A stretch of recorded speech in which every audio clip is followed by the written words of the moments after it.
We've created this video because we often have applicants with the relevant skills and experience to do the job, but they don't get shortlisted because their application isn't completed correctly. Follow these tips to ensure your application gets through. Before you start your application, make sure you've read the job description and the person specification carefully.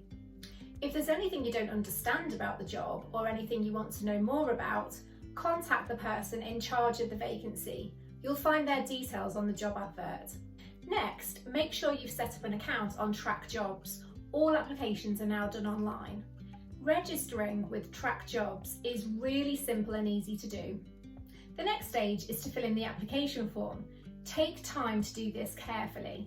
Make sure you fill in every field, don't leave anything blank. If you have any gaps in your work history, you need to explain what you were doing during this time. For instance, if you were unable to work due to a health condition, or you were taking time off work to care for a family member, then put this down.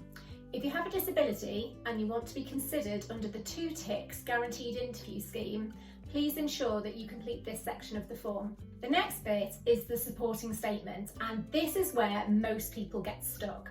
You need to go through all of the points on the person specification and provide an example of each one. So as an example, if the person specification is asking for good communication skills, you need to give evidence in your supporting statement of how you've demonstrated good communication skills in a previous role. People often ask how long a supporting statement should be. I would say anything between 2 to 4 sentences for each point on the person specification is probably going to give you enough detail. A good tip is to lay your supporting statement out in exactly the same way as the person specification has been written. Then cover each item separately using bullet points to make it clear. It's a good idea to use the same words that are used in the person specification, so the shortlisting panel can easily see which item you're referring to, but make sure that you don't just copy what it says in the person specification. Remember, what you're having to do here is give an example of something you have done that meets that requirement. A key piece of advice is to make sure that your supporting statement is interesting to read and that your passion for the role comes through really clearly. And finally, don't forget to check your spelling, grammar and punctuation.